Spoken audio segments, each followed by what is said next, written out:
नमो अरिहन्ताणं नमो सिद्धाणं नमो आयर्याणं नमो उबध्यायाणं नमो लोये सव्वसाहुणम् ऐसो पंचन मुक्कारो सव्वपावपणासनो मंगलाणं च सव्वेसिं पढमं हवै मंगलम् जय जगजीव जोणी वियाणो जगगुरु जगानंदो जगणाहो जगबंधु जय जगप्रिया महो भयवम् जय सुयाणं पभवो तिथयराणम् अपच्छिमो जय जय गुरुलोगाणं जय महप्पा महावीरो ओकारं बिन्दुसंयुक्तं नित्यं ध्यायन्ति योगिनः कामदं मोक्षदं चैव ओंकाराय नमो नमः अज्ञानतिमिरान्धानां ज्ञानाञ्जनशलाकया नेत्रमुन्मीलितं येन तस्मै श्रीगुरवे नमः अचिन्त्यचिन्तामणिकल्पशाखिने विशुद्धसद्ब्रह्मसमाधिशालिने दयार्णवायार्थितदायिने सतां नमो नमः श्रीगुरुने निसूरये नमो नमः श्रीगुरुने निसूरये नमो नमः श्रीगुरुने निसूरये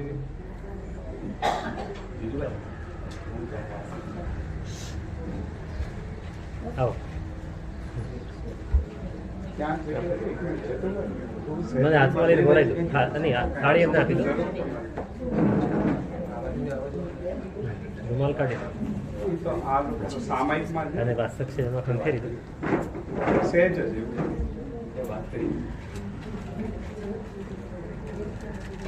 બસ બસ ના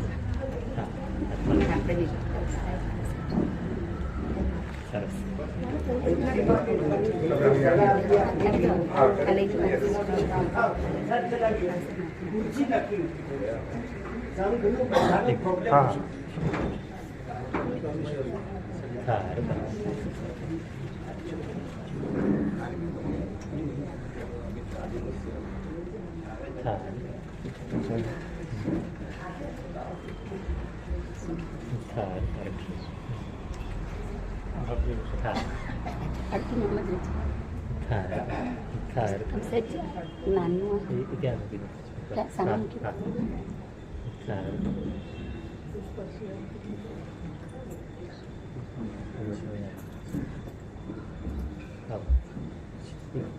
પૈસા લઈ લો પછી લઈ લો નીચે મૂકી દો વાસક્ષેપ પણ ખરી નાખવાનો હવે બે હાથ નહીં મને ખાલી આગમ થાળી તમે એમને આપી દો આગમ પર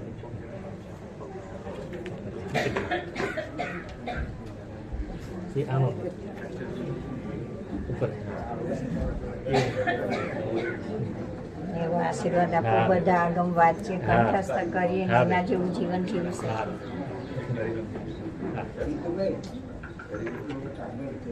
એને ખંખેરી નાખો એમાં થાળીમાં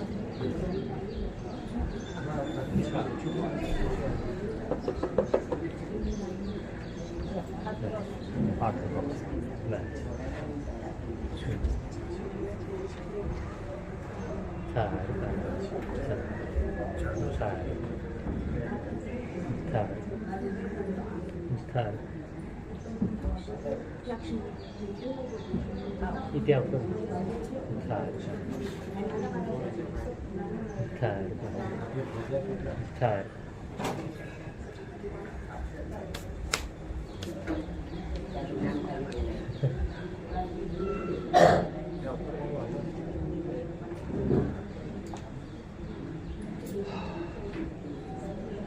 ચાલો બધા સેટ થઈ ગયા તો શરૂ કરીએ.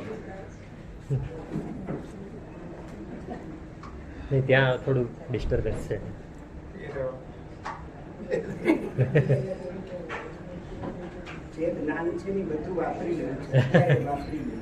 ચાલો ચાલો વાંધો નહીં.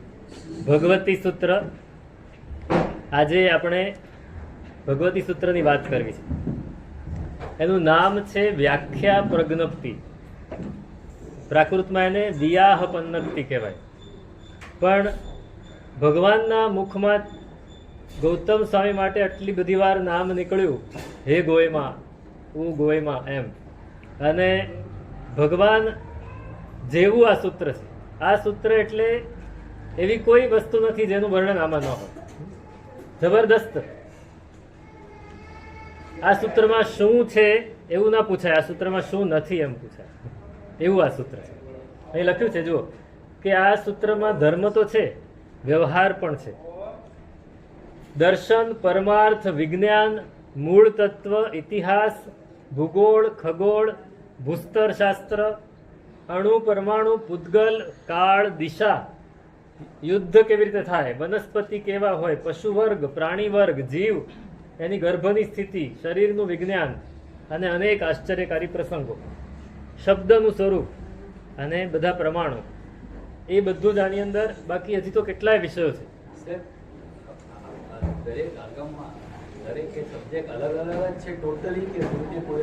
હા, અંદર અંદર ઇન્ટરકનેક્ટેડ છે જ ઘણા બધા. ઘણા મોટા ભાગે વિષયો અલગ અલગ છે, પણ અંદર અંદર ઇન્ટરકનેક્ટેડ છે. કેમ કે કોઈક જગ્યાએ એનો હવાલો ભગવતીમાંથી જાણી લો એમ કહે, કોઈક જગ્યાએ એમ કે પ્રજ્ઞાપનામાંથી જાણી લો. અલગ અલગ આગમોની વાત અલગ, જે આચારાંગમાંથી અમુક જાણવાનું હોય તો એવું હોય. એટલે અલગ વિષયો પણ છે અને સાથે રિલેટેડ પણ છે. તો એટલું બધું છે આની અંદર, એટલે એનું નામ ભગવતી સૂત્ર પડ્યું. વ્યાખ્યા પ્રજ્ઞપ્તિ એટલે સ્ત્રીલિંગ નામ છે એટલે ભગવતી, અને પાછળ સૂત્ર લગાડી દીધું એટલે ભગવતી સૂત્ર. 41 શતક છે એની અંદર, 41 પ્રકરણ મોટા મોટા, અને એના પેટા પ્રકરણ ઘણા બધા. સ્વ સિદ્ધાંત અને પર સિદ્ધાંત. આપણે પરમાત્માનું જે સ્યાદવાદ દર્શન, અનેકાંતવાદ છે, એ શું માને છે અને બીજા લોકો શું માને છે, એ બંને પહેલા સમજાવ્યા અને બંનેનો તફાવત સમજાવે. સૌથી પહેલી આ વાત, એટલે વિસ્તારથી કે સાચા સિદ્ધાંતો કયા, આપણે કેવી રીતે વિચારવું જોઈએ, કેવી રીતે વ્યવહાર કરવો જોઈએ, એ બધી વાત આની અંદર છે. હવે સૌથી વધારે પ્રશ્નો પૂછ્યા છે ગૌતમ સ્વામી. એ સિવાય એટલે ઇન્દ્રભૂતિ, અગ્નિભૂતિ, વાયુભૂતિ, મંડિત, આ બધા ગણધરોએ પણ પ્રશ્નો પૂછ્યા છે. પછી માકંદી પુત્ર નામના એક શ્રાવક છે, એમને પણ પ્રશ્ન પૂછ્યા છે. રોહક મુનિ છે, એમને પ્રશ્ન પૂછ્યા છે. અને સૌથી વધારે મહત્વની વાત, જે આપણે આપણા વ્યવહારમાં બહુ ઓછું જેને સ્થાન આપીએ એવી વાત, કે એક શ્રાવિકાએ પ્રશ્ન પૂછ્યા છે, એનું નામ પણ અંદર છે, જયંતી શ્રાવિકા. જયંતી શ્રાવિકા, એ શ્રાવિકાએ ભગવાનના સમવસરણમાં ઊભા થઈને ભગવાનને પ્રશ્ન પૂછ્યા છે અને ભગવાને એના જવાબ આપ્યા છે. તો આપણને એમ થઈ જાય ને કે એવી મર્યાદા ન હતી. અરે મર્યાદા હતી, મર્યાદા પૂર્વક જ પૂછ્યું છે. અને એ જમાનામાં એટલી છૂટ હતી કે શ્રાવિકા પણ ભગવાનને ઊભા થઈને પ્રશ્ન પૂછી શકે, સાધ્વીજી પણ પૂછી શકે એમ. તો જયંતી શ્રાવિકાએ પ્રશ્ન પૂછ્યો છે. ભગવાનના પહેલા માતા પિતા કોણ?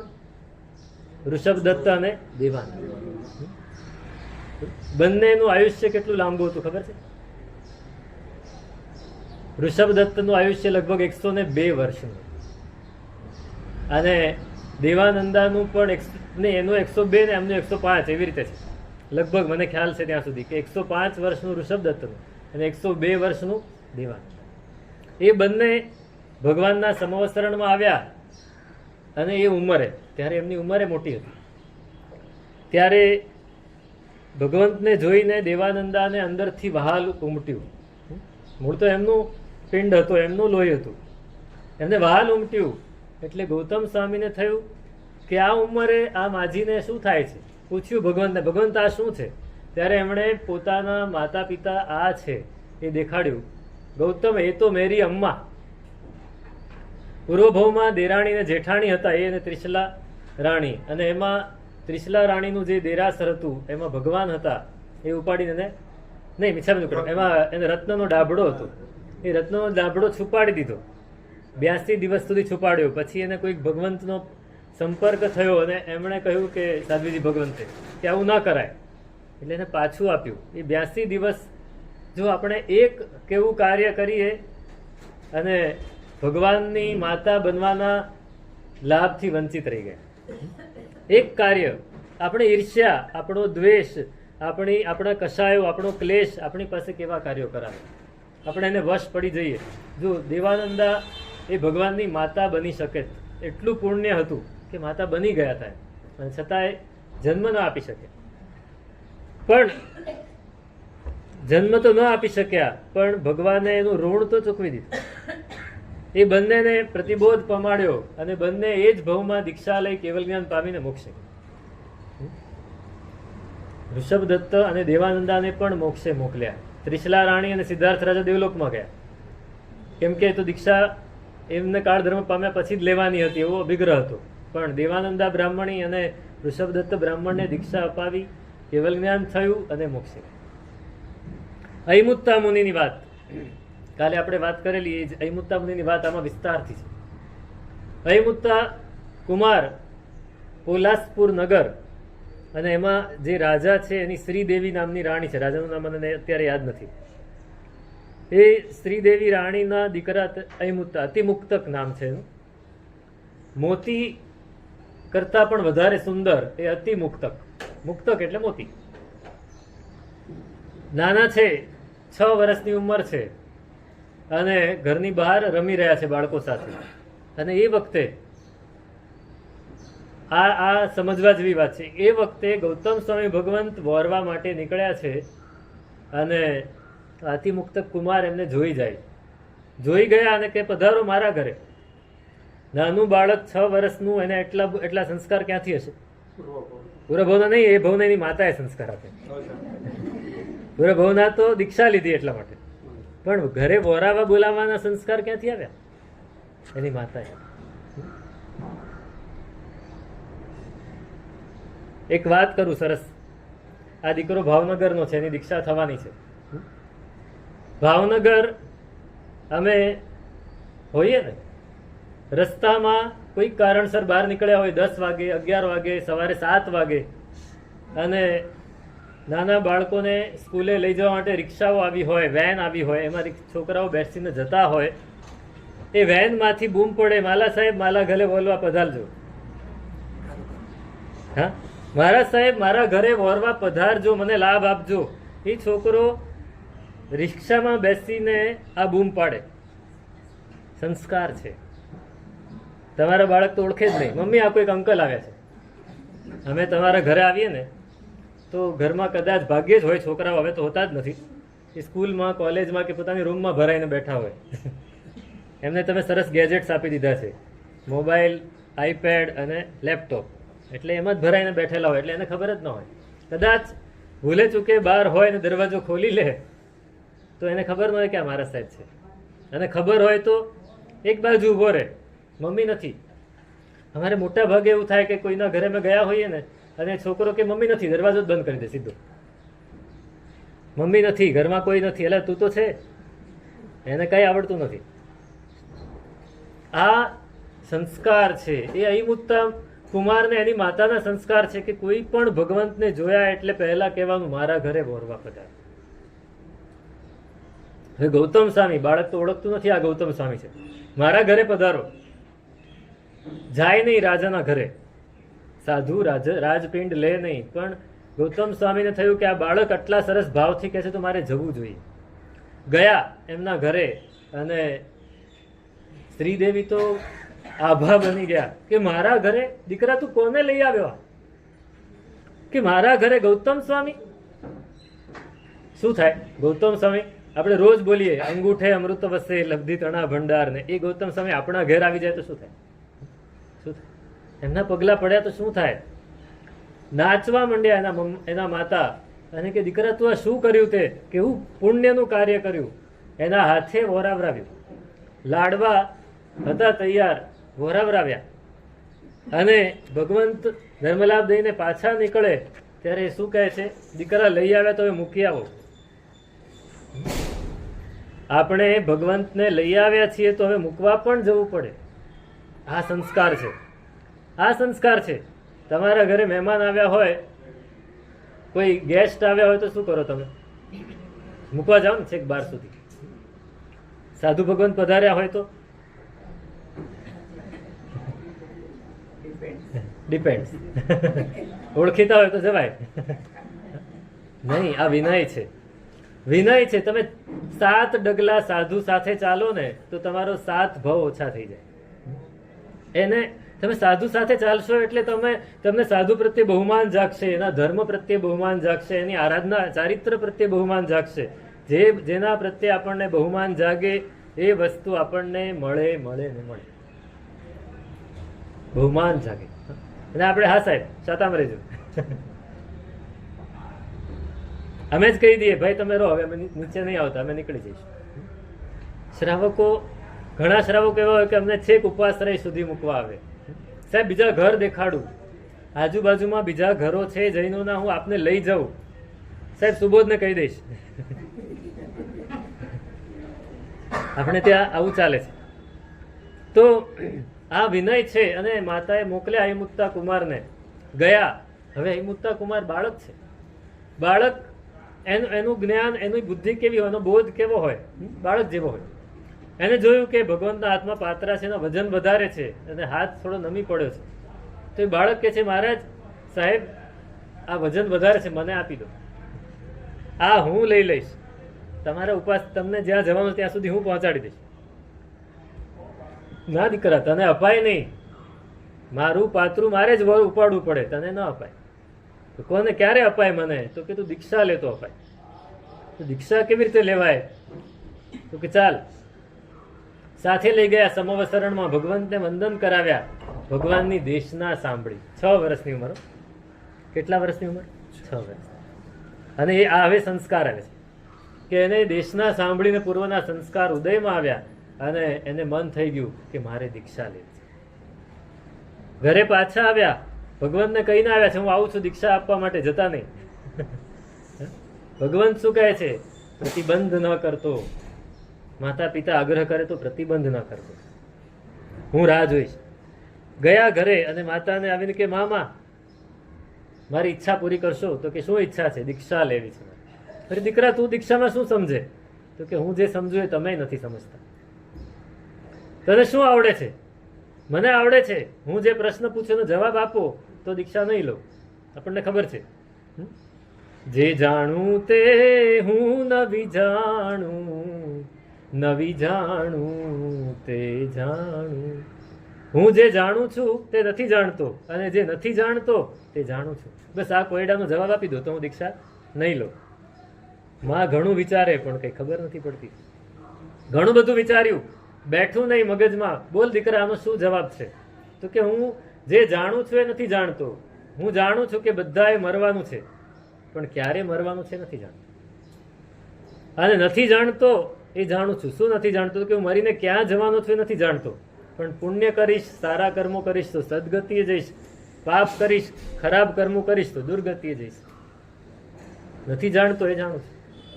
આપણે બધા આ જાણીએ છીએ, પણ ખાલી માહિતી છે, અનુભવમાં નથી. એ બાળકને અનુભવમાં આવ્યું. માતા કે સાચી વાત દીકરા, તો હવે દીક્ષા આપો, હવે દીક્ષા આપો. એક દિવસનો એને રાજા બનાવ્યો. માતાને ઈચ્છા હતી કે મને મારા દીકરાને રાજા બનાવશે. એક દિવસનું રાજ્ય કરીને માએ મનોરથ પૂરે, માતાએ પોતાના મનોરથ પૂરા કર્યા અને એને રાજા બનાવ્યો. પછી બીજે દિવસે વાજતે ગાજતે લઈ ગયા ભગવંત પાસે, અને ભગવંતને એ માતા પોતાનો દીકરો વરાવે છે. ભગવંત આ આપને સોંપ્યું, શાસનને સોંપ્યું. આવી માતાઓથી આ શાસન ઉજળું છે. આ માતાઓએ પોતાના કાળજાના ટુકડા જેવા સંતાનોને સોંપ્યા ને, એટલે આ શાસન ઉજળું છે. અહિમુત્તાથી ચાલુ છે. અહિમુત્તાને સોંપી દીધો. ભગવંતે દીક્ષા આપી. કલ્પના કરો, એ જમાનામાં 6 વર્ષનું બાળક દીક્ષા લે, કેવી જાહો જલાલી હતી. રાજકુમાર હતો, એમાંથી એને દીક્ષા લીધી. આપણે અત્યારે કઈ 1000 કરોડ છોડ્યા 2000 કરોડ છોડ્યા, આખું રાજ્ય છોડીને દીક્ષા લીધી. આખું રાજ્ય છોડીને દીક્ષા લીધી અને 6 વર્ષના બાળક દીક્ષા લીધી. ગુરુ ભગવંતે એને સ્થવિર સાધુઓને સોંપ્યા કે આને ભણાવો ગણાવો. ભણાવે છે ગણાવે છે. 8 વર્ષના થયા. એક દિવસ બહાર ઠંડીલ ભૂમિએ ગયા છે અને વરસાદ પડેલો, વચ્ચે ખાબોચિયા ભરાઈ ગયેલા, બાળકો હોડી તરાવતા હતા. બાળપણ હતું ને, બાળપણ પાછું જાગ્યું, ઉદયમાં આવ્યું કે આ બાળકો હોડી તરાવે. પોતાના હાથમાં પાત્રું હતું, પાત્રું પાણીમાં મૂક્યું, લાકડાનું હતું, એ પણ તરવા માંડ્યું. જો મારી હોડી તરે, મારી હોડી તરે. સ્થવિર ભગવંત ગોતવા માંડ્યા, ગયો ક્યાં છોકરો? જોયું તો હોડી તરાવે. એ બાલમુનિ, આવી રીતે ન કરાય. તમને ખબર છે કેટલી વિરાધના થાય જીવોની. અને એને યાદ આવ્યું કે આ તો હું ભણ્યો છું, હું ભણ્યો છું. યાદ આવ્યું, મિચ્છામી દુક્કડમ દીધું, ભગવંત પાસે ગયા, પ્રાયશ્ચિત્ત લીધું. પછી આરાધના ખૂબ સરસ કરી. 14 વર્ષની ઉંમર થઈને ગુણરત્ન સંવત્સર તપ કર્યો. કેટલા વર્ષની ઉંમરે? દીક્ષાના 8મા વર્ષે ગુણરત્ન સંવત્સર તપ એટલે હા, પહેલા મહિને 1 ઉપવાસ 1 બિયાસનો આખો મહિનો કરવાનો, બીજા મહિને 2 ઉપવાસ 1 બિયાસનો, એમ 16 મહિના સુધી જવાનું. કેટલાય ભાવિક જનો તપસ્વીઓ 11મી 12મી 13મી એટલે 13મા મહિને કાળ ધર્મ પામી જાય. એ આ અયમુત્તા મુનિએ ગુણરત્ન સંવત્સર તપ કર્યો. એક દિવસ ભગવંત પાસે આવીને સમવસરણમાં દેશના સાંભળવા પહેલા હિરિયાવઈ કરી રહ્યા છે અને હિરિયાવઈ કરતા કરતા પણગ દગ મટ્ટી મકડા એ યાદ આવ્યું કે પણગ એટલે નીલ ફૂલ અને દગ એટલે પાણી. જ્યાં પાણી હોય ત્યાં લીલ ફૂલ હોય, મોટા ભાગે એવું હોય. એટલે એમને યાદ આવ્યું કે મેં એ 8 વર્ષની ઉંમરે પેલું પાત્રું પાણીમાં તરાવેલું, તો મેં પાણીની અને વનસ્પતિની હિંસા કરેલી, વિરાધના કરેલી, મેં કેટલું ખોટું કાર્ય કર્યું. એ હિરિયાવઈ કરતા કરતા એમને યાદ આવ્યું, એનું અંદર ને અંદર પશ્ચાતાપ થયો અને એ વિચારતા વિચારતા વિચારતા ધર્મ ધ્યાન ને ધર્મ ધ્યાનમાંથી શુક્લ ધ્યાન, હિરિયાવઈ કરતા કરતા કેવલ જ્ઞાન થયું. 14 વર્ષની ઉંમરે કેવલ જ્ઞાન. એ વાત આખી ભગવતી સૂત્ર. ગાંગેય ભંગ પ્રકરણ. ગાંગેય નામના મુનિ ભગવાન છે. પાર્શ્વનાથ ભગવાનની પરંપરામાં આવેલા એ મુનિ ભગવાન. પાર્શ્વનાથ ભગવાનની પરંપરામાં 4 મહાવ્રત હતા. મહાવીર સ્વામી ભગવાનની પરંપરામાં 5 મહાવ્રત. એટલે એમને ઘણા પ્રશ્નો હતા. એટલે ભગવાનને આવીને એમને ઘણા બધા પ્રશ્નો પૂછ્યા, ભગવાને જવાબ આપ્યા. એની ઉપર એક ગ્રંથ રચાઈ ગયો, ગાંગેય ભંગ પ્રકરણ. અને એમણે પછી ભગવાન પાસે ફરીથી 5 મહાવ્રતની દીક્ષા ઉપસ્થાપના લીધી. જમાલી, ભગવાનના જમાઈ એ જમાલી એક દિવસ દીક્ષા લીધી છે ભગવાનની. એમના ઘણા શિષ્યો પણ છે. પોતે રાજકુમાર હતા એટલે એમની સાથે ઘણા દીક્ષા લીધી, બધા એમના શિષ્યો બન્યા છે. એક દિવસ ભગવાનને વિનંતી કરી કે ભગવાન હવે હું અલગ વિચરું. ત્યારે ભગવાને જવાબ ન આપ્યો. ભગવાનને ખબર હતી કે આને જ્ઞાન હતું ને, ભગવાનને કેવલ જ્ઞાન હતું કે આને અલગ વિચરાવશું તો એ ખોટું કરશે. ભગવાને જવાબ ન આપ્યો એટલે એમણે ભગવાનનું મૌન છે, અનુમતિ છે એમ કરીને નીકળી ગયા. એ નીકળી ગયા જવા માટે બહાર પોતાના શિષ્યો સાથે અને વિચરે છે બહુ સરસ રીતે. એમના એટલે પ્રિય દર્શના ભગવાનના દીકરી એ પણ સાધ્વીજી હતા, એ પણ સાથે ને સાથે એટલે એ પણ વિચરે છે. એક દિવસ એવું બન્યું કે જમાલી મુનિ એ માંદા હતા, તાવ આવ્યો હતો, બેસાતું નહોતું. એટલે શિષ્યોને કહ્યું કે સંથારો પાથરી દો, મારે સંથારી જવું છે. શિષ્યો સંથારો પાથરે. આમનાથી જ્યારે માણસ માંદો પડે ને ત્યારે 1 સેકન્ડ પણ એને કલાક જેવી લાગે. એટલે એને થયું કે પાથર્યો કે નહીં? સાહેબ પાથર્યો. એટલે તરત જ ગયા. તો હજી તો પાથરતા હતા કે પાથર્યો ક્યાં છે? હજી તો તમે પાથરો છો. સાહેબ આપણો સિદ્ધાંત છે કે જે કરાતું હોય એ કરેલું કહેવાય, જે કરાતું હોય એ કરેલું કહેવાય. તમને દાખલો આપું. તમારે અહીંથી અમદાવાદ જવું છે, તમે ઘરેથી નીકળ્યા અને ગાડીમાં તમારી કારમાં બેસીને તમે સ્ટેશન જાઓ કે એરપોર્ટ જાઓ તો તમે શું કહેશો? તમે ક્યાં જાઓ છો? સીધ જાઓ છો? અમદાવાદ જાઓ છો. તમે અમદાવાદ જાઓ છો. અરે અમદાવાદ ક્યાં? તમે તો એરપોર્ટ જાઓ છો. પણ જવાનું ક્યાં છે? એટલે અમદાવાદ ગયા એમ જ કહેવાય. અહીંથી કોઈ આવીને પૂછે ભાઈ યશવંતભાઈ ક્યાં ગયા? તો કે અમદાવાદ ગયા. અરે યશવંતભાઈ તો હજી નીચે મેં જોયા ને, પણ એ અમદાવાદ ગયા. જે કરાતું હોય એ કરેલું કહેવાય. આ વ્યવહારનો વ્યવહારનો અને નિશ્ચયનો આ નિયમ છે કે આવી રીતે જ પાથરો. એટલે સંથારો પથરાતો તો એ પાથર્યો જ કહેવાય. તો કે નહીં, પાથરેલો હોય એને જ પાથરેલો કહેવાય, પથરાતો હોય એને પાથરેલો ન કહેવાય. એટલે આ એના મગજમાં બેસી ગયું કે ભગવાનનો આ સિદ્ધાંત ખોટો છે કે કરાતું હોય એને કરેલું કહેવાય. એટલે એમણે તરત જ તાવ, માંદગી બધું ભૂલી ગયા અને પોતાના સાધુને ભેગા કરીને કીધું કે આ સિદ્ધાંત મને ખોટો લાગે છે. સિદ્ધાંત તો આવો જ હોવો જોઈએ, જે કરેલું હોય એને જ કરેલું કહેવાય, કરાતું હોય એને કરેલું ન કહેવાય. આ વાત એમને પકડી લીધી અને પોતાના શિષ્યોને કહ્યું. એમાં ઘણા શિષ્યો એવા હતા કે જે પરિણત હતા, એકદમ ગંભીર હતા. એમણે ના પાડી, ભગવંત આપની આ વાત યોગ્ય નથી લાગતી. ભગવાને જે કહ્યું છે એ જ સાચું છે, અનુભવમાં પણ એ જ આવે છે. સંથારો પથરાઈ ગયો મતલબ કે તમે 5 લેયર પાથરો છો. નીચે ચટાઈ પાથરો, પછી ઉપર ગાદી પાથરો, એની ઉપર ઓછાડ પાથરો, એની ઉપર ઓશીકું મૂકો, તે બધું એક એક વસ્તુ એ પથરાઈ જ ગઈ ને. તો જેટલું પથરાયું એટલું તો પાથરેલું જ છે અને એ સંથારાનો જ ભાગ છે. અમારો સંથારો પથરાય, એની ઉપર એક કામળી પથરાય, એની ઉપર એક કપડો પથરાય, એની પર ઉત્તર પટ્ટો પથરાય, તો આ 4 વસ્તુ પથરાય એમાંથી એક પણ પથરાય તો પાથરેલું જ કહેવાય. તો કે નહીં, એ વાત ખોટી, આખે આખું પથરાય તો જ પાથરેલું. આવી વાત ઉપર, આટલી વાત ઉપર એમને પકડી લીધું અને જમાલી એ સૌથી પહેલા નિર્ણવ થયા ભગવાનના શાસન. હવે પ્રિયદર્શના સાધ્વીજી એમને પણ આ વાતની ખબર પડી એટલે એમણે પણ આ વાત સ્વીકારી લીધી કે પતિ જે કહે છે સાચું છે. પતિ પ્રત્યે અનુરાગ હતો, દીક્ષા લીધા છતાં પણ અનુરાગ હતો. વાત સાચી માની લીધી. હવે વિહાર અલગ અલગ નગરોમાં, દેશોમાં કરે છે, એમાં એક અને વાત બધે પ્રવૃત્તિ આવી કરે છે. એટલે ઘણા સાધુઓ તો એમનાથી છૂટા પડીને ભગવંત પાસે પહોંચી ગયા, પણ એમનો નવો વર્ગ વધ્યો. કેમ કે મોટા માણસની સામે પડવાનું પણ ઘણાને આનંદ આવતો. ભગવાન મહાવીર સ્વામી સામે પડવાનું તો કેવી હિંમત જોઈએ. એટલે એમણે પોતાનો વર્ગ વધાર્યો. એક નગરમાં પહોંચ્યા અને ત્યાં એક કુંભાર હતો. સદ્દાલ પુત્ર, મુખ્ય મને લાગે છે સદ્દાલ પુત્ર જ હશે. સદ્દાલ પુત્ર એક ભગવાનના શ્રાવક, એ કુંભાર, એમની વસ્તીમાં ભગવાન રહે, આ લોકો રહ્યા છે, જમાલીને પ્રિયદર્શના સાથે. હવે આ પ્રરૂપણા તો આ જ ચાલે. એટલે સદ્દાલ પુત્ર ઘણું સમજાવવાની કોશિશ કરી પણ કોઈ સમજ્યું નહીં. એટલે એમને થયું કે આ તો ન સમજે, પણ આ તો ભગવાનના દીકરી છે, એ તો સમજે.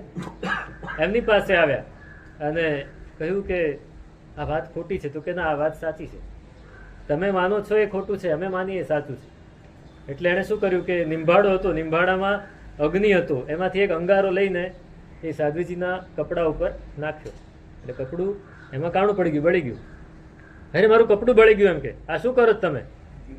તો કે કપડું ક્યાં બળ્યું છે? હજી તો આખું છે, કાણું જ પડ્યું છે. તે કાણું પડ્યું બળેલું જ કહેવાય ને. જે બળતું હોય એને બળેલું કહેવાય, તો પછી કરાતું હોય એને કરેલું કહેવાય. સીધો દાખલો આપ્યો. એટલે સમજી ગયા તરત જ. જમાલીને છોડીને પાછા ભગવંત પાસે જઈને સ્થિર થઈ ગયા. અને જમાલી એને એ જ ભવે કદાચ મોક્ષે જઈ શકે, પણ આ નિર્ણવ બન્યા એટલે 15 ભવ. જમાલી 15 ભવ અંતે પણ મોક્ષે તો જવાના, પણ 15 ભવમાં એને અનેક, 15 તો મોટા ભવ, નાના ભવ તો અસંખ્યાતા ભવ, એટલા બધા ભવ કરીને પછી મોક્ષે જવાના. ગોશાલક, એની વાત તો આપણે કલ્પસૂત્રમાં સાંભળી કે એ નિયતિવાદી હતા. કાલે જ આપણે વાત થઈ. નિયતિવાદ, જે જ્યારે થવાનું છે ત્યારે એ થાય. અને ગોશાલક એનો નિયતિવાદ એટલો બધો પ્રસિદ્ધ હતો. તમને ખબર છે, ભગવાન વિચારતા હતા, ભગવાન એક તીર્થંકર હતા પણ આપણા માટે. એ સિવાય બીજા 6 તીર્થંકર હતા. ખબર છે? જે પોતાની જાતને તીર્થંકર કેવડાવે એવા બીજા 6, કુલ 7 તીર્થંકર વિચારતા હતા. મહાવીર સ્વામી ભગવાન, નિર્ગ્રંથ જ્ઞાત પુત્ર, મંખલી પુત્ર ગોશાલક, એ પોતાની જાતને તીર્થંકર કહેતા. સિદ્ધાર્થ ગૌતમ, ભગવાન બુદ્ધ, એ પણ તીર્થંકર ગણાતા હતા. એક સંજય વેલઠ્ઠી પુત્ર હતા, એ પણ પોતાની જાતને તીર્થંકર કહેવાતા હતા. હજી બીજા 3 હતા, મને અત્યારે નામ યાદ નથી. એ 7 તીર્થંકર કેવડાવતા હતા પોતાની જાતને. એમાં ગોશાલક પણ પોતાની જાતને તીર્થંકર કેવડાવે. એટલે બધાએ ભગવાનના શિષ્યોએ કહ્યું, તમે તો ભગવાનના શિષ્ય હતા અને તમે શેના એની સામે પડી ગયા? નિયતિવાદ. તો કે ભગવાનનો શિષ્ય હતો એ તો ક્યારનો મરી ગયો, એનું શરીર મજબૂત હતું એ મેં લઈ લીધું છે, જૂઠું બોલ્યા. અષ્ટાંગ નિમિત્ત ભણેલા એટલે નિમિત્ત શાસ્ત્ર એમને બરાબર આવડતું હતું. એના આધારે ભગવાનના સમવસરણમાં જેટલા દેવો આવતા હતા એના કરતા વધારે દેવો ગોશાલક પાસે આવતા હતા. ભગવાનના સમવસરણમાં જેટલા દેવો આવતા હતા અને જેટલી જાહો જલાલી હતી ને એના કરતા વધારે જાહો જલાલી ગોશાલક પાસે. અને છેલ્લે એને થયું કે આ જ્યાં સુધી હું આને પાઠ ન ભણાવું ને ત્યાં સુધી મારું નામ નહીં થાય. એટલે એ ભગવાન પાસે આવે, ભગવાન ઉપર તેજોલેશ્યા છોડી. ત્યારે તેજોલેશ્યા ફરીને પાછી એના શરીરમાં જ ઘૂસી ગઈ અને જે બળતરા થઈ અને ભગવાને કહ્યું કે એમ તું જૂઠું બોલે એટલે એનાથી તું ગોશાલક મોટી નથી જતો, તું ગોશાલક જ છે, તું તારી જાતે વિચાર. અને એણે વિચાર્યું અને એને થયું કે ના, ભગવાનની વાત સાચી છે, મેં ખોટું કર્યું. પોતાના શિષ્યોને જઈને કહ્યું કે મેં ખોટું કર્યું છે, સાચા તીર્થંકર તો એ છે, હું નથી. હું તો એમનો શિષ્ય જ હતો.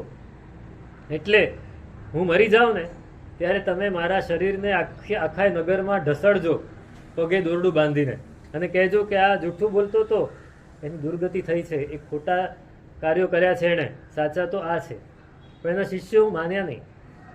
એ કાળધર્મ પામ્યા પછી એના શિષ્યોએ ગુરુનું વચન રાખવા માટે એક કમ્પાઉન્ડની અંદર નાનકડી નગરીની રચના કરી અને એમાં એને 3 આંટા મરાવી દીધા અને લોકોની સામે ન લઈ ગયા અને લોકોની સામે તીર્થંકર તરીકે જ પ્રસ્તુત કરે.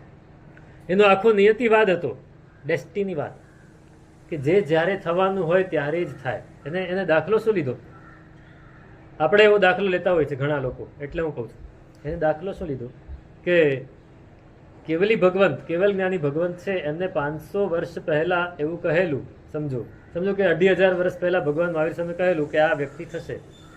તો એનો મતલબ કે એમને તો જોયેલું છે, એટલે જે થવાનું છે એ જ થાય છે. આ નિયતિવાદ છે. આપણે એવું માની શકીએ કદાચ કે સિમંદર સ્વામીએ કહ્યું છે કે આમ થવાનું છે, એટલે એ તો થવાનું જ છે, એમાં કોઈ ફેરફાર નથી થવાનો. પછી આપણે શા માટે મહેનત કરવાની? આપણે શા માટે? પાર્શ્વનાથ ભગવાનના પાસે 4 કુમારોએ દીક્ષા લીધી. એક રાજકુમાર, એક મંત્રી પુત્ર, એક સાર્થવા પુત્ર અને એક નગર શેઠનો દીકરો. આ 4 જણાએ દીક્ષા લીધી યુવાન અવસ્થામાં, 22-23 વર્ષની ઉંમરે. દીક્ષા બહુ સરસ પાળી. 3-4 વર્ષ 5 વર્ષ થયા ને એમાં મગજમાં આવી ગયું કે આ તો નિયતિ છે એકદમ. ભગવાને જેને પૂછ્યું, ભગવાન તમે આ ભાવમાં મોક્ષે જશો કે આવતા કે કેટલા ભાવ થશે? તો કે તમે આ જ ભાવમાં મોક્ષે જવાનું. આ જ ભાવમાં મોક્ષે જવાનું, શા માટે કષ્ટ સહન કરવા? છોડી દીધી દીક્ષા, ઘરે જતા રહ્યા બધા. રાજકુમાર પાછો રાજા બની ગયો, મંત્રી પુત્ર મંત્રી બની ગયો, નગર શેઠનો દીકરો નગર શેઠ બની ગયો, સાર્થવાનો દીકરો સાર્થવા બની ગયો. ઘણા વર્ષો સુધી સંસારમાં રહ્યા. પછી એક દિવસ થયું કે આપણે ખોટું કર્યું. પુરુષાર્થ વગર મોક્ષ કેવી રીતે મળે? બધાએ 4 ફરીથી નક્કી કર્યું, ફરી દીક્ષા લીધી, ફરી સરસ પાડીને કેવલ જ્ઞાન પામીને મોક્ષે. પણ આ નિયતિવાદ આપણે પકડી લઈએ છીએ, પણ નિયતિવાદ કોને માટે છે? આ અહીંયા ખાસ આના પ્રસંગે હું સમજાવું કે નિયતિવાદ કોને માટે છે. જે નિશ્ચય નયમાં જીવતા હોય એને માટે નિયતિવાદ છે. જે વ્યવહાર નયમાં જીવતા હોય, કાલે જ મેં કહેલું, ભગવાને પેલા સદ્દાલ પુત્ર પણ એ જ માનતા હતા. એમને પૂછ્યું કે તારા માટલા કોઈક આવીને ફોડી નાખે તો તું એને અટકાવે કે નહીં? અટકાવે કે નહીં? તો કે હું અટકાવું જ ને, લે મારા માટલા ફોડી નાખે તો એને જવા દઉં? તો કે નિયતિ છે, જે ફૂટવાના છે ફૂટવાના જ છે. અરે એમ થોડી ફૂટવા દઉં? તો ત્યાં પુરુષાર્થ આવી જાય છે. તારી પત્નીને કોઈ પકડીને ખેંચી જાય તો તું એને અટકાવે કે નહીં, રોકે કે નહીં? તો રોકવું જ પડે ને. એમ કે તો તે પુરુષાર્થ આવ્યો. નિયતિવાદ ક્યાં રહ્યો? આપણે શું કરીએ છીએ? જ્યાં આપણને લાગે કે અહીંયા આપણે આ નથી કરવું તો નિયતિવાદ લઈ આવીએ છીએ. કોઈ તમને પૂછે કે ભાઈ કેમ દીક્ષા લેવી છે કે નહીં? સાહેબ ઉદયમાં હશે તો લઈશ. ઉદયમાં લાવવી પડે ભાઈ. ઉદય ઘરે બેસી રહો, ઉદયમાં હશે તો પૈસા કમાશું, ઓફિસે જવાની શું જરૂર છે? એવું કરો છો કોઈ દિવસ? નહીં, એવું નથી કરતા. તો નિયતિવાદ આ ગોશાલકનો, એને પણ દીક્ષા તો પાડેલી એટલે ગયા દેવલોકમાં ગયા, પણ પછી ઘણા બધા ભાવ કરીને પણ એ પછી મોક્ષે જશે. સ્કંદક પરિવ્રાજક હતા. જેમ અંબડ પરિવ્રાજક એમ સ્કંદક પરિવ્રાજક હતા. પરિવ્રાજક એટલે સંન્યાસી. પરિવ્રજ્યા જે લે, જેમ પ્રવ્રજ્યા લે, આપણે પ્રવ્રજ્યા કહીએ, એ લોકો પરિવ્રજ્યા લે. પરિવ્રજ્યા એટલે ફરવું, નીકળી જવું સંસાર છોડીને. એને એવું હતું કે મારા જેવું જ્ઞાન કોઈની પાસે નથી, એટલે પોતાની જાતને જ્ઞાની તરીકે સમજતા હતા અને બધે એવી જ રીતે પ્રરૂપણા કરતા. એમાં એક દિવસ એમને કોઈક સાધુ આપણા ભગવાન મહાવીર સ્વામીના કોઈ સાધુ એને મળી ગયા રસ્તામાં, અને એને થયું કે આને હું મારા પ્રશ્ન પૂછું, એ મારા જવાબ આપે છે કે નહીં. એને પ્રશ્ન પૂછ્યા, પેલા એવા સરસ જવાબ આપ્યા સાધુ ભગવંતે, અને સામે પ્રશ્ન પૂછ્યા કે હું પ્રશ્ન પૂછ્યો એનો જવાબ આપો. તો સ્કંદક મુનિ, સ્કંદક પરિવ્રાજક જવાબ આપી શક્યા નહીં. તો કે આના જવાબ મને તમે આપો, મને તો નથી આવડતા. તો કે હું જવાબ નહીં આપું, મારા ગુરુ ભગવંત, મારા ભગવંત છે એની પાસે આવો તમે. સમાવસરણમાં લઈ ગયા, ભગવાન પાસે ગયા, ભગવાનને એમને પ્રશ્ન પૂછ્યા, ભગવાને બધા જવાબ આપ્યા. એમણે એમના અમુક પ્રશ્ન બહુ સરસ છે કે લોક, આ જે લોક છે આપણે જ્યાં રહીએ છીએ, એ લોકનો છેડો છે કે નહીં? ભગવાન કે લોકનો છેડો છે પણ ખરો અને નથી પણ ખરો. ક્ષેત્રની અપેક્ષાએ લોકનો છેડો છે, લોકનો, અલોકનો નથી. પણ કાળની અપેક્ષાએ લોકનો છેડો નથી, અનંત કાળ સુધી રહેવાનું.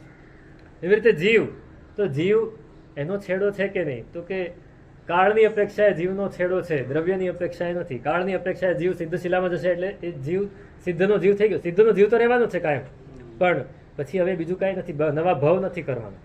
અને દ્રવ્યની અપેક્ષાએ તો કાયમ માટે રહેવાનું. એવી રીતે સિદ્ધ, એવી રીતે મોક્ષ, આ બધાના પ્રશ્નો એને પૂછ્યા. પછી એમને પૂછ્યું કે જીવ વધે ખરો અને ઘટે ખરો? તો કે એમાં પણ અપેક્ષા કે જ્ઞાનથી વધે, દ્રવ્યથી ન વધે, ગુણથી વધે, દ્રવ્યથી ન વધે. કેવી રીતે વધે? તો કે મરણ, જે જીવ બાલ મરણથી મરે એ ઘટે, અને પંડિત મરણથી મરે, સમાધિ મરણથી મરે એ વધે. આ બધા પ્રશ્નો પૂછ્યા અને જવાબ મળ્યા. એટલે દીક્ષા લીધી ભગવંત પાસે, ઉગ્ર તપ કર્યું, અનશન કરી અને 12મા દેવલોકમાં ઉત્પન્ન થયા. ત્યાંથી ચવી મહાવેદ્ય ક્ષેત્રમાં જઈ અને મોક્ષે જશે. તુંગિયા નગરીના શ્રાવકો હતા. નામ સાંભળશે ને? તુંગિયા નગરીના શ્રાવકો કેવા હતા કે ભગવંત પધાર્યા તો ભગવાનની દેશના સાંભળે છે, અને દેશના સાંભળીને એકદમ સરસ પ્રશ્નો પૂછે છે ભગવાનને. ભગવાન એના જવાબ આપ્યા ત્યારે, અને પછી ભગવાને એ શ્રાવકોની પ્રશંસા કરી કે શ્રાવકો કેવા હોય. શ્રાવકનો અર્થ શું? જે સાંભળે એ શ્રાવક, જે ધર્મ સાંભળે અને યાદ રાખે એ શ્રાવક. તો એને વ્યાખ્યા કરી ભગવંતે, લદ્ધઠ્ઠા, ગહી અઠ્ઠા, પુચ્છી અઠ્ઠા, વિણીચ્છી અઠ્ઠા. જે વાત કહેવાય એને બરાબર પકડે, એને અંદર ગ્રહણ કરે, એમાં પ્રશ્ન થાય તો પૂછે, પૂછીને એને વિનિશ્ચિત કરે અને પછી બીજાને પણ સમજાવે. આ વિનય ફલમ શુશ્રૂષા, કેમ કે વિનયી હતા. તુંગિયા નગરીના શ્રાવકો વિનયી હતા, અને જે વિનયી હોય, વિનયનું ફળ શું? આપણે કહીએ વિદ્યા વિનયેન શોભતે. વિનયનું ફળ શું? તો પ્રસમરતિ પ્રકરણમાં ઉમા સ્વાતિજી ભગવાન કહે છે કે વિનય ફલમ શુશ્રૂષા. જે વિનય બહુ સરસ રીતે કરે ને એને સાંભળવાનું મન થાય. શુશ્રૂષા એટલે શું? સાંભળવાની ઈચ્છા. શુશ્રૂષા એટલે સેવા કરવી, આ બીજો અર્થ છે. પહેલો અર્થ છે સાંભળવાની ઈચ્છા. જિજ્ઞાસા એટલે શું? જાણવાની ઈચ્છા. પણ શુશ્રૂષા એટલે સાંભળવાની ઈચ્છા. તો ઈચ્છે, પેલા ઈચ્છા થાય ને તો સાંભળવાનું મન થાય. ઈચ્છે, સાંભળવા, ફરી પૂછે, એ સાંભળે, અને સાંભળે તો એને પ્રશ્ન થાય. પ્રશ્ન થાય છે કોઈ દિવસ? થાય છે. પ્રશ્ન થાય તો જવાબ મળે, પ્રશ્ન થાય તો મનમાં ચિંતન થાય, મનમાં ચિંતન થાય તો યાદ રહે, અને યાદ રહે તો જીવનમાં ઉતરે. આ બધા સ્ટેપ છે. તો એવા શ્રાવકો હતા. વિનય ફલમ શુશ્રૂષા, ગુરુ શુશ્રૂષા ફલમ શ્રુત જ્ઞાનમ. સાંભળવાની ઈચ્છા થઈ, ગુરુ ભગવાન પાસે ગયા, શ્રુત જ્ઞાન મળ્યું, અને શ્રુત જ્ઞાન મળ્યું. જ્ઞાનનું ફળ શું? જ્ઞાનસ્ય ફલમ વિરતિ. વિરતિ મળે, વિરતિ મળે. વિરતિ એટલે સીધી દીક્ષા લેવી એટલું જ નહીં, કોઈ પણ વાતથી, ખોટી વાતથી અટકવું એ વિરતિ, એ જ્ઞાનનું ફળ. અને વિરતિ ફળમ ચાશ્રમ નિરોધ. વિરતિ આવે એટલે આશ્રમનો નિરોધ થાય, સંવર થાય, અને સંવર થાય તો નિર્જરા થાય. તળાવમાં પાણી આવતું અટકે, પછી અંદરનું પાણી સુકાવા માંડે ફટાફટ, અને સુકાય તો તળાવ ચોખ્ખું થઈ જાય. તો નિર્જરા થાય ને નિર્જરાનું ફળ છે મોક્ષ. તો આ તુંગિયા નગરીના શ્રાવકોની વાત છે. કોણિક રાજાની ગઈકાલે વાત કરેલી. એના બે ભાઈઓ હતા, હલ્લ અને વિહલ્લ. કોણિકને આખું રાજ્ય મળવાનું હતું, એટલે પેલો જે સેચનક હાથી હતો, અને આપણે વાત થયેલી મણિપતિમાં કે પેલો હાર અને બે કુંડલ અને પેલા વસ્ત્રો એ બધા એની માતાને મળેલા, હલ્લ વિહલ્લની, ને હાર ચેલણા રાણીને મળેલો. એ બધું જ શ્રેણિક રાજાએ હલ્લ વિહલ્લને સોંપી દીધું. હાર, હાથી, પેલા વસ્ત્રો, પેલા કુંડલ બધું એમને સોંપ્યું કે તમને રાજ્ય નથી આપવાનું તો તમે આ લો. હવે કોણિકની રાણી હતી પદ્માવતી, એને ઈર્ષ્યા થઈ. જુઓ, આખું રાજ્ય મળ્યું છે છતાંય એને ઈર્ષ્યા શું છે કે આ બે જણા હાથી ઉપર રોજ ફરવા નીકળે, તો કે મને હાથી જોઈએ, જેટલા જોઈએ એટલા હાથી છે, એટલું બળ છે, છતાંય સેચનક હાથી જ મને જોઈએ. એટલે એને હલ્લ વિહલ્લને એને કોણિકને ફરિયાદ કરી. કોણિક કે એ લોકોને મળ્યું છે ભલે નહીં, મારે તો એ જોઈએ જ, નહીતર હું નહીં રહું. જીદ કરી, સ્ત્રી હઠ. ભલભલો માણસ ઝૂકી જાય એની સામે. સ્ત્રી હઠ છે. કોણિક એને હલ્લ વિહલ્લને પકડવાની કોશિશ કરી કે તમે પોતાના માણસોને મોકલ્યા કે એને પકડી લો. હલ્લ વિહલ્લને ગંધ આવી ગઈ. સેચનકને કીધું ભાગ. સેચનકને લઈને સીધા પહોંચી ગયા વૈશાલી નગરી. ચેડા રાજા, હા, ચેડા રાજા, ચેલણાના પિતા, પોતાના નાના, ભગવાનના મામા. ચેડા રાજાની પાસે ગયા અને એના શરણે. ચેડા રાજા જીન ધર્મના ઉત્કૃષ્ટ શ્રાવક હતા અને સાથે શરણાગત વત્સલ હતા. એમને કહી દીધું કે ચાલો તમે અહીંયા રહો, હું તમને સાચવી લઈશ. કોણિકને ખબર પડી. કોણિકે પોતાના દૂતને મોકલ્યા કે અમારા ચોરને સોંપી દો, અમારી ચોરી કરીને નીકળ્યા. તો કે એને ક્યાં ચોરી કરી છે? એના માતા પિતા એને આપ્યું છે, તમે ચોરી કરવાની કેમ વાત કરો? તો કે હું રાજા છું, તમારે એને સોંપી દેવાનું, નહીંતર હું તમારી ઉપર આક્રમણ કરીશ. પોતાના નાના ઉપર આક્રમણ. ચેડા રાજાએ ના પાડી. એની સાથે 18 ગણ રાજા હતા. એ બધાએ ભેગા થઈને સૈન્ય તૈયાર કર્યું અને આ તરફ કોણિક રાજા પોતે સૈન્ય લઈને નીકળ્યા. એના 10 ભાઈઓ હતા, કાલ, મહાકાલ વગેરે 10 ભાઈઓ કોણિકના. એ બધાને સાથે લઈને નીકળ્યા અને એવા પ્રબળ હતા એ કાલ મહાકાલ કે એને સેનાપતિ બનાવ્યો. કાલને સેનાપતિ બનાવ્યો. ગયા. ચેડા રાજાનું વૈશાલી નગરીનો કોટ બંધ થઈ ગયો અને એ કોટ ઉઘાડી શકે એવી કોઈ તાકાત કોણિકમાં નહોતી. હવે શું કરવું? ત્યાં એક દેવી હતી. એ દેવી કોણિકની પક્ષપાતી હતી, એટલે એને આકાશવાણી કરી કે અંદર મુનિસુરત વાસુપૂજ્ય સ્વામી ભગવંતનો સ્તૂપ છે, એમનું સમાધિ સ્થાન છે. એ જો કોઈ તોડી નાખે ને તો આ વૈશાલીનો દરવાજા તૂટી જાય. એ કોણ તોડે? તો કે એક મુનિ છે કુલવાલક નામના. એ કુલવાલક મુનિ જો પોતાના સંયમથી પતન પામે અને એ જઈને આ સ્તૂપને તોડે ને તો આ બારણા ખુલી જાય ને તમે જીતી શકો. એટલે એને એક વેશ્યા માગધિકા ગણિકા એને મોકલી એ કુલવાલક મુનિ પાસે. એ કુલવાલક મુનિનું નામ જુદું હતું, પણ પોતાના ગુરુનો એમણે અભિનય કરેલો, ગુરુ પ્રત્યે દ્વેષ રાખેલો, એટલે ગુરુએ એમને સંઘમાંથી બહાર કરી દીધેલો અને એને શાપ આપેલો કે તારું પતન સ્ત્રીથી થશે. એટલે આને વિચાર્યું કે એવી જગ્યાએ જવું જ્યાં સ્ત્રી આવે જ નહીં. એટલે એક જંગલમાં નદી, એક તરફ નદી વહે, એક તરફ પહાડ, અને એની વચ્ચે જે જંગલ હતું એમાં એક અવસગમાં રહી ગયા. હવે બન્યું એવું કે ખૂબ તપ કરે છે. ત્યાં કોઈક નીકળે તો એની પાસે વહોરીને પારણું કરે, બાકી તપ કરે.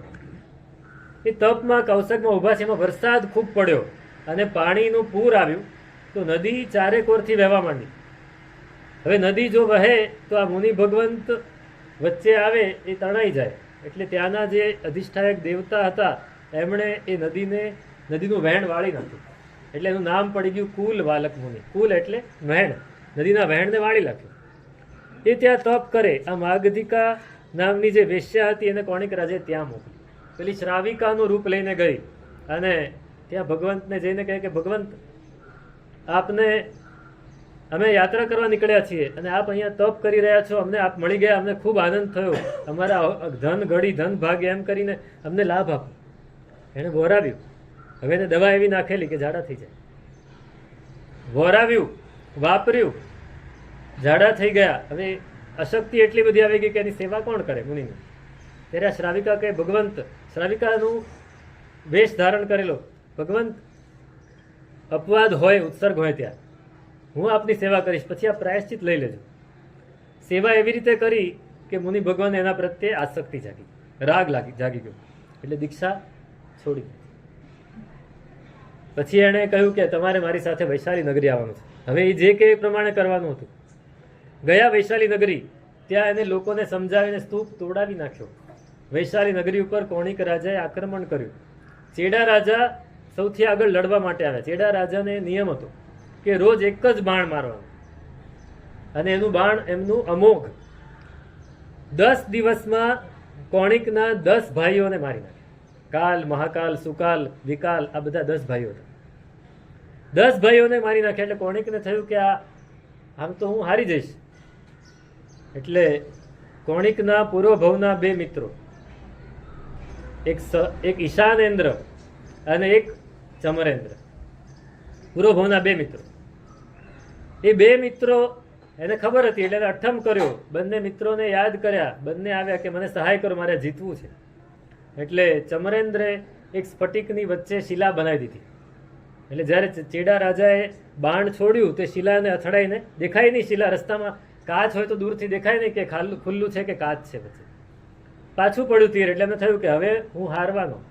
એટલે એમણે પાછા નગરમાં પ્રવેશ કરી દરવાજા બંધ કરી દીધા અને પોતે, હવે એ જે યુદ્ધ થયું ને, મૂળ વાત ત્યાં છે કે એ યુદ્ધ થયું એમાં સામે આટલી મોટી સેના, એને જીતવી કઈ રીતે? તો ચમરેન્દ્ર અને ઈશાનેન્દ્ર 2 જણા એક શસ્ત્ર આપ્યા. આપણે અત્યારે મિસાઇલ અને બોમ્બ, હાઇડ્રોજન બોમ્બ કે એટમ બોમ્બ બધીની વાત કરીએ, એ જમાનામાં આવા 2 શસ્ત્ર હતા. એક રથ મુશલ અને એક મહાશિલા કંટક. આ 2 શસ્ત્રો આપ્યા. રથ મુશલ એટલે એક રથ હોય, એ રથમાં એ યંત્ર લગાડેલું હોય, એ આમ ગોળ ગોળ ફરતું જાય અને વચ્ચે જે પણ આવે એને મારી નાખે. એકવાર ફરે એમાં 25, 50, 100 સૈનિકો મરી જાય.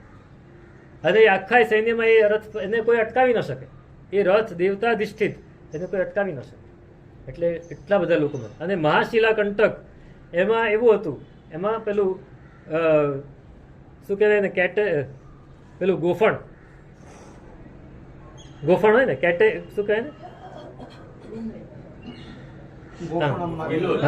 ગિલોડ. હા, મોટો ગિલોડ હોય એમાં, અને એની શક્તિ એવી કે તમે એમાં એક કાંકરો મૂકીને જો જવા દે તો એ મોટી શિલા બનીને પેલા ઉપર જાય. એટલે સામે જેટલા પણ હોય એટલા મરી જાય. એ યુદ્ધમાં એવું કહેવાય છે કે 80 કરોડ લોકો મરી ગયા. કેટલા? 80 કરોડ. અને એમાંથી આરાધક કેટલા થયા? ફક્ત 3 કે 4 જણા. હલ્લ વિહલ્લ નીકળી ગયા, એ આરાધક થયા. અને 2 સૈનિકો આરાધક થયા. બાકી બધા જ નરકે ગયા. જેટલા પણ મર્યા એ બધા ક્યાં ગયા? નરકે. આ સંસારનું સૌથી મોટું યુદ્ધ કહેવાય, કોણિક અને ચેડા રાજા વચ્ચે. વૈશાલી નગરી એને તોડી નાખી, તો એ વાત આની અંદર છે, અને કબજે લીધી. હવે જે આ ઈશાનેન્દ્ર અને ચમરેન્દ્ર, એ કોણ હતા? પૂર્વભૌમાં તામલી નામના તાપસ હતા. ઈશાનેન્દ્ર બાલ તપ કરતા હતા, અજ્ઞાન તપ કરતા હતા. માસક શમણના પારણે માસક શમણ કરવાનું. પારણામાં એને પ્રાણામી દીક્ષા લીધેલી. પારણામાં શું કરે?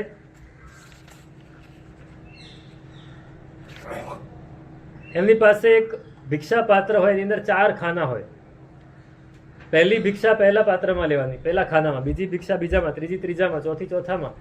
પહેલી પશુ પંખીઓને, બીજી ગરીબોને આપી દેવાની, ત્રીજી કોઈ સાધુઓને આપી, ચોથીમાં જે વધે અથવા ન પણ આવે તો જે મળે એનાથી પારણું કરવાનું. પાછું માસક શમન 60,000 વર્ષ સુધી. પૂરણ તાપસ, એને પણ આ જ રીતે તપ કર્યું, અને એને પણ એટલા 60,000 વર્ષ કે 40,000 વર્ષ તપ કર્યું. હવે એટલું તપ કરતા હતા, એમાં શું થયું કે નીચે અસુરેન્દ્ર, એક ચમરેન્દ્ર છે ને એક બલિન્દ્ર છે. તો બલિન્દ્ર છે એ ચ્યવન પામી ગયા. તેની રાણીઓને થયું, ઇન્દ્રાણીઓને, કે અમારા ઇન્દ્રની જગ્યાએ બીજા કોઈ ઇન્દ્ર આવે તો કોણ આવી શકે? તેમની નજર પડી કે આ તાપસ છે, બહુ સરસ તપ કરે છે. તો એને આપણે લલચાવીએ તો એ નિયાણું કરે તો એ ઇન્દ્ર બની જાય. એના તપના બદલામાં એ ઈચ્છા કરે તો ઇન્દ્ર બની જાય. એમની પાસે ગયા અને એમને બધું દેખાડ્યું. એકવાર તો તામલી તાપસને થઈ ગયું કે હું પણ આવું બનું, પણ એમાં બરાબર ઉપરથી એને વૈમાનિક દેવોને જતા જોયા એટલે એને થયું કે ના, આ ખોટું છે, દેવો તો આ સાચા છે. એટલે એને ઈચ્છા ન કરી અને એને ધર્મનો થોડો બોધ પણ મળી ગયો, સમ્યક્ત્વ જેવો ભાવ એના મનમાં આવી ગયો. એટલે એને ઈચ્છા ન કરીને એ પૂરેપૂરી નિષ્ઠાથી તપ કરીને કાળધર્મ પામીને એ ઈશાનેન્દ્ર બન્યા. અને ત્યારે આ બલિન્દ્રના જે રાણીઓ હતા અને દેવો હતા એને ખબર પડી એટલે એને શું કર્યું, એ તાપસનું જે શરીર હતું એને ધૂળમાં રગદોળ્યું, એની પર લાતો મારી. ઈશાનેન્દ્રને ખબર પડી એટલે તરત જ એમણે નીચે આવીને પેલા બલિન્દ્રની જે રાજધાની હતી ચમરચંચા એને બાળી નાખી, બલિચંચા એને બાળી નાખી અને એ લોકોને કડકમાં કડક સજા આપી. ત્યારે પેલા લોકો સમજ્યા કે આ તો ઈશાનેન્દ્ર થયા છે, આવીને માફી માગી, ખમાવ્યા. પૂરણ તાપસ એની સામે પણ આવું થયું. ચમરેન્દ્રની રાણીઓએ આવીને એની સામે પોતાનું રૂપ ને પોતાની સંપત્તિ દેખાડી, પણ એ એમાં લોભાઈ ગયા અને એને ચમરેન્દ્ર બનવાનું નિયાણું કરી દીધું. એ ચમરેન્દ્ર બન્યા. એ ચમરેન્દ્ર એને એ જેવા બન્યા ને એને ઉપર જોયું, મારી ઉપર કોણ છે? તો સૌધર્મેન્દ્ર હતા. એટલે સીધા ગયા ઉપર. આશ્ચર્ય છે કે ચમરેન્દ્ર સૌધર્મ સભામાં જઈને એની સામે લડવા ગયા, પણ સૌધર્મેન્દ્રને ગુસ્સો આવ્યો, વજ્ર ફેંક્યું, પાછા આવ્યા ભગવાનના ચરણોમાં અને ઇન્દ્રે આવીને 2-4 આંગળ દૂર હતું ત્યાં વજ્રને પકડી લીધું. તો એ પૂરણ તાપસ.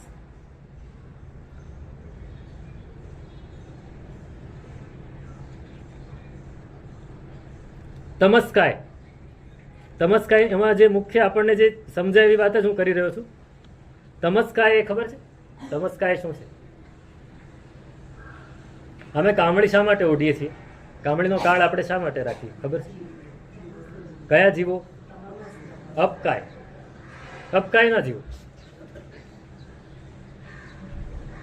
અરુણોદય નામનો સમુદ્ર છે આપણા તીર્છા લોકમાં. જંબુદ્વીપ, પછી લવણ સમુદ્ર, પછી ધાતકી ખંડ, પછી કાલોદધી સમુદ્ર, પછી પુષ્કરવર દ્વીપ, પછી પુષ્કરવર સમુદ્ર, એમ આગળ જતા જતા જતા ઘણા બધા દ્વીપો પૂરા થાય પછી અરુણોદય નામનો દ્વીપ આવે અને અરુણોદય નામનો સમુદ્ર આવે. એ સમુદ્ર બહુ મોટો છે. એની બરાબર વચ્ચેથી પાણીની છોડો ઉછળે છે. બાકીના શરૂઆત તો ખાલી લવણ સમુદ્ર એમાં જ પાણી ઉછળે, બીજે બધે પાણી નથી ઉછળતું, સીધું અરુણોદય સમુદ્રમાં. તે જે પાણી ઉછળે, લવણ સમુદ્રનું જે પાણી ઉછળે ને એ બરાબર વચ્ચે 10,000 યોજન જેટલું પાણી ઉછળે ને આપણા જંબુ દ્વીપ ઉપર પડે. એ પાણી નીચે આવતા આવતા સુકાઈ જાય, પણ એના અપકાયના અંશ રહી જાય. જ્યાં સુધી સૂર્યોદય અને સૂર્યોદય પછી ઉનાળામાં 2 ઘડી, શિયાળામાં 4 ઘડી અને ચોમાસામાં 6 ઘડી, ત્યાં સુધી અમારે કામળી ઓઢી રાખવી પડે કે નહીંતર એ અપકાયના અંશ હોય એ અમારા શરીર સાથે જોડાય તો એની વિરાધ ના થાય. કામળી હોય તો એ બચી જાય. તો આ તમસ્કાય એ અરુણોદય સમુદ્રમાંથી આ પાણી નીકળે એ ક્યાં સુધી પહોંચે? પેલું તો જંબુદ્વીપ સુધી જ આવે, આ ઉપર 5મા દેવલોક સુધી જાય પાણી. એટલું ઉછળે અને ત્યાં કૃષ્ણરાજી બની જાય. બ્લેક હોલ નામ સાંભળ્યું છે? Black hole. આપણા બ્રહ્માંડમાં અનેક બ્લેક હોલ્સ છે. એ બ્લેક હોલ એ આ કૃષ્ણરાજી એ ત્યાં આખું અંધારું થઈ જાય અને ઘણા દેવો એની અંદર છુપાઈ જાય. શું કરે? બીજાની દેવીઓને ઉપાડી જાય પછી ત્યાં છુપાઈ જાય. કોઈકને મારી આવે પછી છુપાઈ જાય. મરે તો નહીં પણ ઓલાને માર પડે પછી ઓલાને ગોત્યા કરે પણ એને મળે નહીં. તો આ તમસ્કાય એનું વર્ણન આમાં છે. એ પૂર્વ ભાવમાં બધા મિત્રો હતા, તાપસો હતા. હવે એક પ્રશ્ન બહુ સરસ છે કે સાધુ ભગવંત એટલે ગુરુ ભગવંત એને તમે ગોચરી વોરાવો છો. અત્યારે આખી પરિસ્થિતિ એવી થઈ ગઈ છે કે અમે શ્રાવકોના ઘરે જ ગોચરી વોરીએ છીએ. જે શ્રાવક નથી, જે જૈન નથી એના ઘરે નથી વરવા જતા, શ્રાવકોના ઘરે જ જઈએ. એટલે અમને નિર્દોષ ગોચરી મળવાની શક્યતા 80% જતી રહી. 20% કદાચ નિર્દોષ ગોચરી મળી શકે પણ 80% ના મળે. જ્યારે એ જમાનામાં કેવું હતું કે સાધુ કોઈના પણ ઘરે વરવા જતા. તો અહીંનો પ્રશ્ન પૂછ્યો છે કે સાધુ નિર્દોષ ગોચરી લે અને સામે વોરાવાવાળો પણ નિર્દોષ ગોચરી વોરાવે. સાધુના નિમિત્તે બનાવેલું એને ન વોરાવે, પણ પોતાના નિમિત્તે બનાવેલું એ જ વોરાવે. તો એનાથી શું ફાયદો થાય? તો કે એને, સાધુને અને શ્રાવક જે વોરાવાળા છે બંનેને એકાંતે કર્મ નિર્જરા થાય. અનિવાર્ય સંજોગો છે. સમજો કે હું માંદો પડી ગયો અને એવી વસ્તુ લેવાની છે કે જે મળે નહીં, તો મારે ઉપયોગ આપવો પડે. તમે આટલો ઉપયોગ કરી રાખજો. તમે સમજદાર છો તો તમે એમ કરશો કે મારા પૂરતું જ નહીં બનાવો, તમારા પૂરતું પણ બનાવશો, એમાંથી મને વરાવ. ઘણી વાર એવું થાય, શિયાળો હોય, ચોમાસાની સિઝન હોય ને સાધુને તબિયત બગડી હોય, તો ઘણા શ્રાવકો, અત્યારે એ વાત જ આખી બદલાઈ ગઈ છે. પહેલા વિસ્તારી કુટુંબ હતા ને, એટલે એવું થતું કે શ્રાવકો પોતાના ઘરે ઉકાળો, રાબ વગેરે બનાવી જ રાખે. કોઈ ન હોય તો ઘરમાં વૃદ્ધજનો હોય એ તો વાપરે જ, અને સાધુ ભગવંત આવે તેનો લાભ મળે, તો નિર્દોષ મળી જતું. પણ હવે અત્યારે મારે જરૂર છે, હું કહી દઉં ભાઈ આ ઉકાળાનો ઉપયોગ કરી રાખજો. તો એનાથી શું થાય? તો કે ગીતાર્થની આજ્ઞાથી જો આ દોષિત આહાર પણ લે તો નિર્જરા ઘણી થાય, કર્મ બંધ ઓછો થાય. પણ વગર કારણે, મારે કંઈ કારણ નથી ને હું તમારા ઘરે આવીને તમે જે મારા માટે બનાવ્યું છે, અથવા તમે મારા માટે જ બનાવો ને ખાસ પરાણે મને વોરાવો ને હું તમારા ઇન્ફ્લુઅન્સથી બાય ઓબ્લિગેશન હું તમારું પાસેથી લઈ લઉં, તો કર્મ નિર્જરા ઓછી અને પાપ કર્મ વધારે બંધાય. આ વાત છે આખી. અને અસંયત, જે સંયત નથી, સંયમી નથી, એને આપવાથી, એને ધર્મની બુદ્ધિથી, અનુકંપાની બુદ્ધિથી આપો તો, એટલે એની સહાય કરવાની બુદ્ધિથી આપો તો કંઈ વાંધો નથી, પણ ધર્મની બુદ્ધિથી આપીએ તો પાપ બંધાય. કુપાત્રને ધર્મની બુદ્ધિથી આપીએ તો પાપ બંધાય, કર્મ નિર્જરા. આ એક પ્રશ્ન હતો. અને એક પ્રશ્ન મેં કહ્યું એ કે જયંતી શ્રાવિકાએ પ્રશ્ન પૂછ્યો ભગવંતને. ઘણા પ્રશ્નો પૂછ્યા, એમાં મુખ્ય પ્રશ્ન જે છે એ બહુ પ્રચલિત છે. એમને ભગવંતે પૂછ્યું કે જીવો, આ દુનિયામાં જીવો કેવા છે? સૂતા છે કે જાગતા છે? તો કે થોડાક જાગતા છે, બાકી બધા સૂતા છે.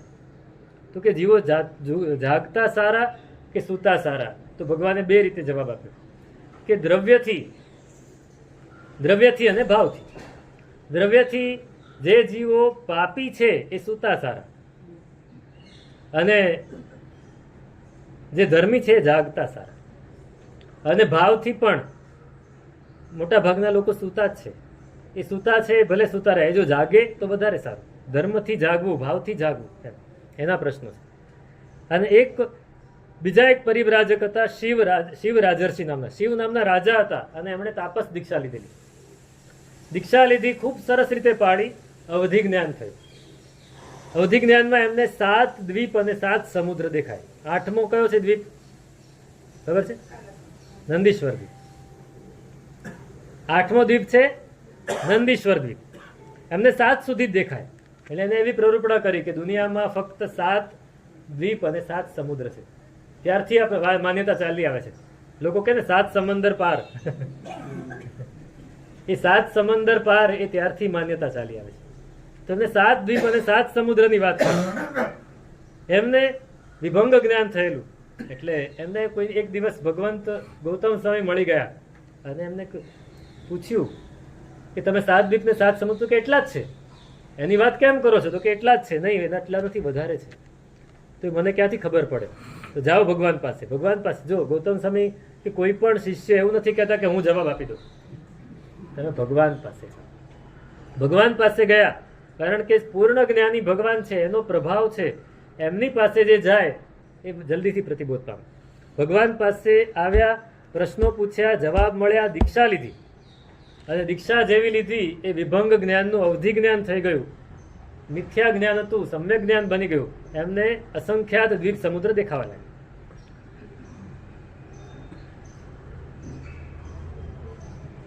આવા 36,000 પ્રશ્નો આની અંદર છે અને એના બધાના જવાબ ભગવાને આપ્યા છે. ભગવતી સૂત્ર એવું સૂત્ર છે કે એ સૂત્ર ભણીને એટલે અમને 45 આગમની અનુજ્ઞા ભણવાની તો મળી જાય, બીજાને ભણાવવાની પણ મળી જાય.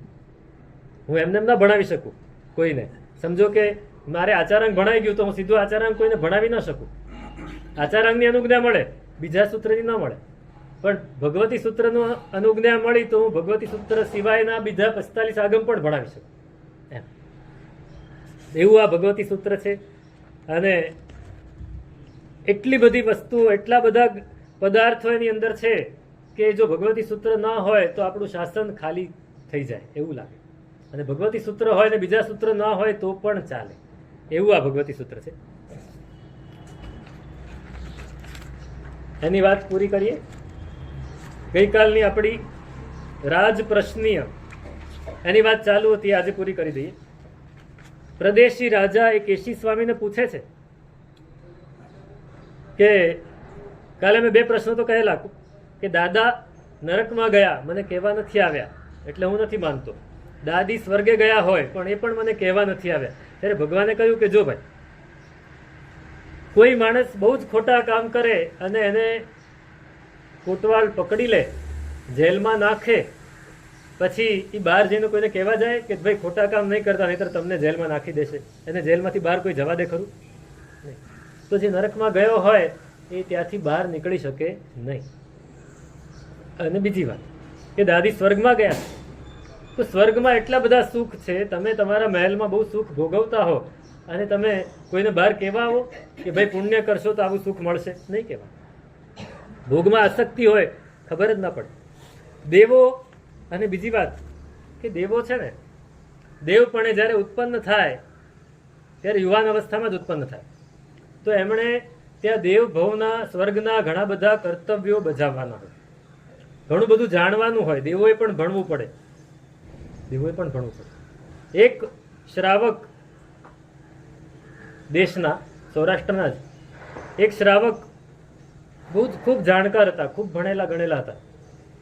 એનું મોટું કુટુંબ હતું, એ ઉંમરવાળા હતા. એમની પૌત્રી હતી નાનકડી, 8 વર્ષની, અને એ પૌત્રી ઉપર એ દાદાને ખૂબ પ્રેમ. તો પૌત્રી દાદાની પાસે, પૌત્રીને પણ ખૂબ ભણાવેલું. એ પૌત્રી દાદા પાસે જાય, રોજ દાદા એને ભણાવે. પછી પૌત્રી કહે કે દાદા તમે ખૂબ સરસ આરાધના કરી છે, તમે દેવલોકમાં જવાના છો, તો દેવલોકમાં ગયા પછી મને પ્રતિબોધ કરવા માટે આવજો, તમને મારી ઉપર પ્રેમ છે ને? તો કે હા, આ બનેલી ઘટના છે. મારા દાદા ગુરુ મહારાજ પાસે શ્રાવક આવીને આ વાત, એટલે એ બહેને આવીને આ વાત કરી. તો કે ભલે હું આવીશ. અને એ ખૂબ આરાધના કરીને સમાધિપૂર્વક કાળ ધર્મ પામે, ગુજરી ગયા. હવે આ દીકરી રાહ જોયા કરે કે મારા દાદા ક્યારે આવે ને મને પ્રતિબોધ ક્યારે પમાડે. દીકરી 8 વર્ષની હતી, એ 35 વર્ષની થઈ પણ દાદા આવ્યા નહીં. એટલે એને થયું કે આ વાત સાચી છે કે ખોટી છે. એને થયું ગુરુ ભગવાને જઈને પૂછવું, અને પૂછવા જવાનું નક્કી કરે એની પહેલા એને એક દિવસ રાત્રે સ્વપ્ન આવ્યું, ને સ્વપ્નમાં દાદા દેખાય. એટલે એને પૂછ્યું કે દાદા તમે કેમ આટલા વર્ષ સુધી ન આવ્યા? હું તો તમારી રાહ જોઉં છું. તો કે અમે દીક્ષા, અમે જ્યાં દેવ તરીકે ઉત્પન્ન થયા ત્યાં 25 વર્ષ સુધી અમારે ભણવાનું હોય. અમે ભણ્યા, ભણી ગણીને તૈયાર થયા, એટલે હવે અમને જવા દે. તો એ અમે ત્યાં બંધાયેલા હતા, એટલે આ 25 ને બીજા 2 વર્ષ 27 વર્ષ સુધી હું આવી ન શક્યો. એટલે હવે તું એવું નહીં વિચારતી કે દેવો નથી ને દેવો નથી આવતા, પણ મારી આ મજબૂરી હતી. હવે જો એને 25 વર્ષ હોય, એને ભણવાનું જ 25 વર્ષ હોય, અને પછી સમજો કે કૂવામાં વાવમાં નાહવા પડે, એમાં 100 વર્ષ નીકળી જાય, તે આપણું આયુષ્ય પૂરું થઈ જાય. એ લોકોની પાસે સમય નથી, સમયની કોઈ ગણના નથી, કાળનું કોઈ માપ નથી ત્યાં, દિવસ રાત મહિનો વર્ષ કાંઈ નથી ત્યાં, એટલે એમને ખબર જ ના હોય. તો અહીંયા પણ એ કેશી સ્વામી પ્રદેશી રાજાને કહે છે કે દેવો એટલા માટે ન આવે. પછી એને કહ્યું કે કોઠીમાં મેં ચોરને પૂરી દીધેલો, મરી ગયો, છતાં એનો આત્મા હોય, જો હોય તો એ દરવાજો તોડીને કે ક્યાંકથી તિરાડ હોય તો નીકળે, પણ આમાં મારી કોઠીમાં બિલકુલ તિરાડ ન હતી. તો કે કોઠીમાં કોઈ માણસને પૂરી દીધો હોય, પછી અંદરથી બૂમ પાડે તો અવાજ આવે કે નહીં? બહાર આવે ને? કેમ આવે? નહીં, જીવે છે એમ નહીં. એ કોઠીના જે દિવાલના પૂતગલો છે એના કરતા શબ્દના પૂતગલો વધારે સૂક્ષ્મ છે, એટલે બહાર નીકળી જાય, એટલે બહાર નીકળી જાય. જો અહીંયા સાઉન્ડ પ્રૂફ કેબિન બનાવી દીધી હોય તો અવાજ બહાર ન નીકળે, પણ લાઇટ હોય તો લાઇટ તો બહાર નીકળે. કાળા પડદા નાખી દીધા હોય તો લાઇટ પણ બહાર ન નીકળે, પણ કંઈક તો એવું થાય જ કે આની અંદર કોઈક છે, ખબર પડી જાય. એવી જ રીતે આત્મા છે એ તો પૂતગલ કરતા પણ વધારે સૂક્ષ્મ છે, તો એ નીકળી જાય તો ક્યાંથી ખબર પડવાની? કે કોઠીમાં ચોરને પૂરેલો અને એ તો મરી ગયો, પણ એના શરીરમાં જીવડા પેદા થઈ ગયા, ક્યાંથી આવ્યા? ભગવંત કહે કે એની અંદર જ હતા, એનો જેવો સંયોગ થયો, અમુક એના પરિસ્થિતિ ઊભી થઈ એટલે જીવડા પેદા થઈ ગયા. તો કેવી રીતે? તો કહે છે કે લોઢું હોય એને તપાવી નાખો, એકદમ ગરમ ગરમ થઈ જાય, પછી એને કોઈ પણ જગ્યાએ મૂકી રાખો અને એમાં તમે કાગળ મૂકો તો કાગળ બળી જશે. તો લોઢામાં અગ્નિ ક્યાંથી પેસી ગયો? લોઢું તો એકદમ નક્કર હતું પણ અગ્નિ પેસી ગયો અંદર. એવી જ રીતે પ્રદેશી રાજા એમ કહે છે કે મેં એક જીવતા માણસનું વજન કર્યું, પછી એને મારી નાખ્યો, અને એને મરેલાનું વજન કર્યું, બંનેનું વજન સરખું હતું. તો આત્મા હોય તો એનું વજન તો હોવું જોઈએ ને. આત્માનું કોઈ વજન ખરું? તો કેશી સ્વામી કહે છે જો એક ફુગ્ગો લઈએ, ફુગ્ગાનું વજન કરો અને ફુગ્ગામાં હવા ભરીને પછી એનું વજન કરો, કોઈ ફેર પડે? નહીં પડે, કોઈ ફેર નહીં પડે. એટલે એ વાયુનું વજન હોતું નથી, એવી રીતે ખાલીનું વજન આત્માનું વજન, આત્મા પૂતગલ નથી એટલે એમાં ગુરુત્વ જ નથી. ગુરુત્વાકર્ષણ ક્યાંથી હોય? કે ચોરના મેં ટુકડે ટુકડા કરી નાખ્યા, કે મને આત્મા ન દેખાયો. તો કહે છે કે અરણીનું લાકડું જોયું છે? અરણીનું લાકડું હોય, એ લાકડાને આમ ઘસીએ ને તો એમાંથી અગ્નિ પેદા થાય, ચકમક. એ ચકમકને આમ ઘસીએ એટલે અગ્નિ. તો એને તમે અરણીના લાકડાને તોડીને એના ટુકડા કરી નાખો, કે અગ્નિ દેખાય ખરો? નહીં દેખાય, પણ છે અગ્નિ અંદર. કે મને આત્મા હોય તો દેખાડો હાથમાં. તો કે તને અહીંયા હવા આવે છે? તો હા આવે છે ને. તો કે હવા દેખાડ હાથમાં. હવા દેખાડી નથી શકાતી, એમ આત્મા પણ નથી દેખાડી શકાતી. છેલ્લે એને એમ કહ્યું કે અમારી પરંપરા છે કે અમે બધાએ આત્માને માનતા નથી, તો પછી અમારી પરંપરા અમે ન છોડીએ. તમે એમ કહો સાહેબ અમારી પ્રણાલિકા છે, અમે ન છોડીએ. તો ભગવંત કહે છે કે ખોટી પ્રણાલિકા હોય તો છોડવી પડે, સાચી પ્રણાલિકા શરૂ કરવી પડે. ભાઈ છોડી દો. ખૂબ દેશના સરસ આપી, પ્રતિબોધ થયો. પ્રદેશી રાજાએ શ્રાવક ધર્મના વ્રત લીધા, એની રાણીને ગમ્યું નહીં, ઝેર આપી દીધું, મારી નાખ્યા. મરીને સૂર્યાભ નામના દેવ થયા. અને ભગવંત મહાવીર સ્વામી એ દેવ થયા ને. જો આમાં બે વસ્તુ છે કે દેવ થયા પછી બીજું કાંઈ વિચાર્યા વગર મહર્ધિક દેવ, એટલે થોડા પાવરફુલ દેવ, કે એને બીજાની આજ્ઞા માનવાની જરૂર ન હોય, પોતે જ આજ્ઞાકારક હોય. તો એને જેવું અવધિજ્ઞાનનો ઉપયોગ મૂકે જ તરત જ, કે હું ક્યાંથી આવ્યો, ખબર પડી એટલે તરત જ ભગવાનના સમવસરણમાં આવ્યા, બીજા બધા જ કર્તવ્યો છોડીને. અને ભગવાનની પાસે આવીને 32 બદ્ધ નાટક કર્યા, ભગવાનની સામે નૃત્ય કર્યા, અને પછી છેલ્લે ભગવાનને પ્રશ્ન પૂછ્યા. 6 પ્રશ્ન પૂછ્યા. બહુ જ સરસ પ્રશ્ન છે. ભગવંત, હું ભવ્ય કે અભવ્ય? 2 પ્રશ્ન. હું ભવ્ય છું કે હું અભવ્ય છું? બીજો પ્રશ્ન. ત્રીજો પ્રશ્ન, હું સુલભ બોધી છું કે દુર્લભ બોધી છું? અને 5મો પ્રશ્ન, નિકટ મોક્ષગામી છું કે દૂર મોક્ષગામી? આ 6 પ્રશ્ન પૂછ્યા ભગવંતને. ભગવાને કહ્યું કે ભાઈ, જેને પ્રશ્ન થાય કે હું ભવ્ય છું કે નહીં, એ ભવ્ય જ હોય. અભવ્યને કોઈ દિવસ પ્રશ્ન થાય. પછી સુલભ બોધી. સુલભ બોધી એટલે શું? તો કે આરાધના કરવાની સામગ્રી, અનુકૂળતા અને ઈચ્છા, આ ત્રણેય જેને સાથે મળે એ સુલભ બોધી. સામગ્રી મળે. જો ઉપાશ્રય નજીકમાં છે, દેરાસર નજીકમાં છે, ગુરુ ભગવાન તો આવે છે, આ બધી સામગ્રી છે. ઘરમાં અનુકૂળતા છે, આ સામગ્રી છે. હવે ખાલી તમને ઈચ્છા થવી જોઈએ કે ઉપાશ્રયમાં જવું છે, દેરાસરમાં જવું છે, તો તમે સુલભ બોધી. જો તમને ઈચ્છા ઓછી થાય અથવા ન થાય તો સમજવું કે નહીં કહું. અને જે સુલભ બોધી હોય એ નિકટ મોક્ષગામી, જે દુર્લભ બોધી હોય, દુર્લભ બોધી પણ નિકટ મોક્ષગામી બની શકે જો એને કોઈ સારી રીતે પ્રતિબોધ પમાડે તો. એની વાત આવશે આગળ, મેતારી મુનિની વાત આવશે, એમાં હું કહીશ. તો એ દુર્લભ બોધી હોવા છતાં પણ નિકટ મોક્ષગામી બની શકે. અને દૂર મોક્ષગામી, જેને જલ્દી બોધ નથી થવાનો, જલ્દીથી સમ્યક્ત્વ નથી મળવાનું, હજી સંસારમાં ઘણું ભમવાનું છે, એ દૂરગામી. આ પ્રશ્ન એ સૂર્યાભ દેવે પૂછ્યા અને ભગવાનની અષ્ટપ્રકારી પૂજા કરી. આપણે ત્યાં છે ને ઘણા લોકો એમ કહે છે કે ભગવાનની પૂજા કરવાનું ક્યાં લખ્યું છે? કોઈ આગમમાં એવું લખ્યું નથી કે ભગવાનની પૂજા કરે, અહીંયા લખ્યું છે. આ ભગવતી રાજપ્રશ્નીય સૂત્રમાં સૂર્યાભ દેવે ભગવાનની અષ્ટપ્રકારી પૂજા કરેલી એનું વર્ણન આવે છે. તો આ રીતે આપણે પણ ભગવાનની પૂજા કરવી જોઈએ. આની પછીનો આગમ છે જીવા જીવા ભિગમ. જેમ અહીંયા સૂર્યાભદેવનું વર્ણન છે એમ એમાં વિજય દેવનું વર્ણન છે. વિજય દેવ વક્તવ્યતાજી જીવા ભિગમે રે જે. વિજય દેવની વાત છે.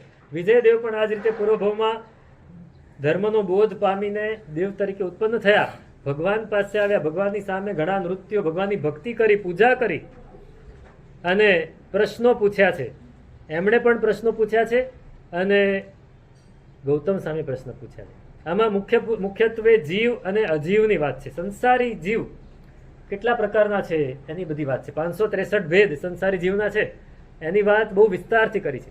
આપણે જે જીવ વિચાર ભણીએ એ જીવા જીવા ભિગમ ઉપરથી ભણાય છે. એનું વર્ણન અહીંયા નથી કરતો કેમ કે આપણને ખબર છે 563 ભેદ જે ભણ્યા છે એને ખબર છે ને જે નથી ભણ્યા એને રસ નથી. એટલે અત્યારે નથી કહેતો, રસ હોય તો પણ આ લાંબુ થશે. ચોથું આગમ ઉપાંગ સૂત્ર બહુ જ મહત્વનું છે. એનું નામ છે પન્નવણા પ્રજ્ઞાપના. પ્રજ્ઞાપના આર્ય શ્યામાચાર્ય એમણે એનું ગ્રથન કર્યું છે.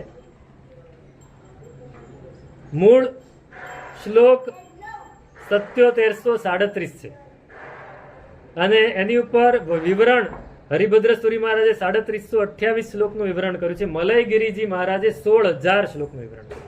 બહુ મોટી ટીકા છે.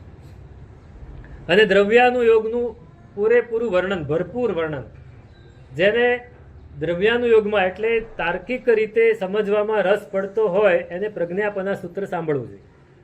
પ્રજ્ઞાપના સૂત્ર બધા ન ભણી શકે.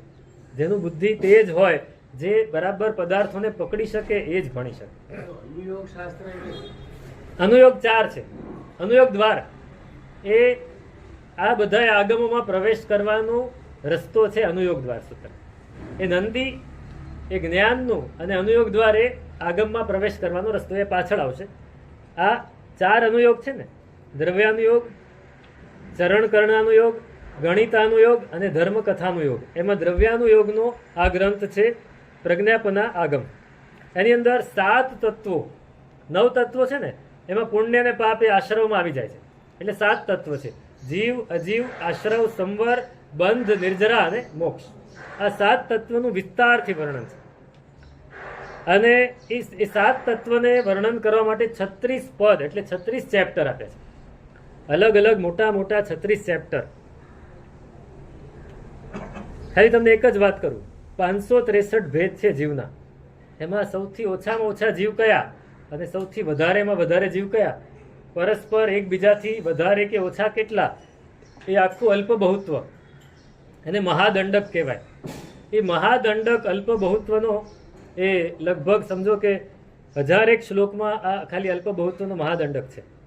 કે એક સમજો કે સૌથી ઓછા કેટલા જીવ, કયા જીવ, એના કરતાં બીજા કેટલા વધારે, એના કરતાં બીજા કેટલા વધારે, આ કેટલા ઓછા, અસંખ્ય ગુણા, સંખ્યાત ગુણા, અનંત ગુણા, અનંત ભાગે, સંખ્યાતમાં ભાગે, 6 ભેદે આવે.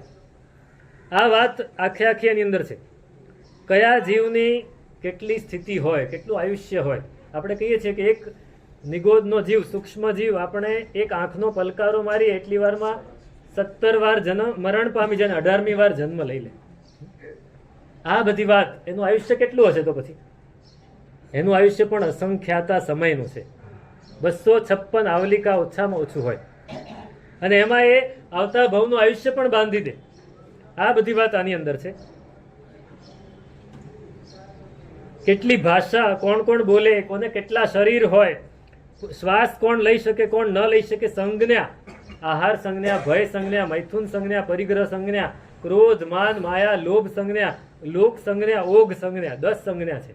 તો કયા જીવને કઈ સંજ્ઞા હોય, કોને કઈ વધારે હોય, આ બધી વાત એની અંદર છે. તો આ પ્રજ્ઞાપનાજી પન્નવણાજી સૂત્રની આ વાત છે. બસ અહીંયા પૂરું કરીએ. હવે આવતીકાલથી બીજા આગમ લઈશું. અગ્રે અધિકાર વર્તમાન.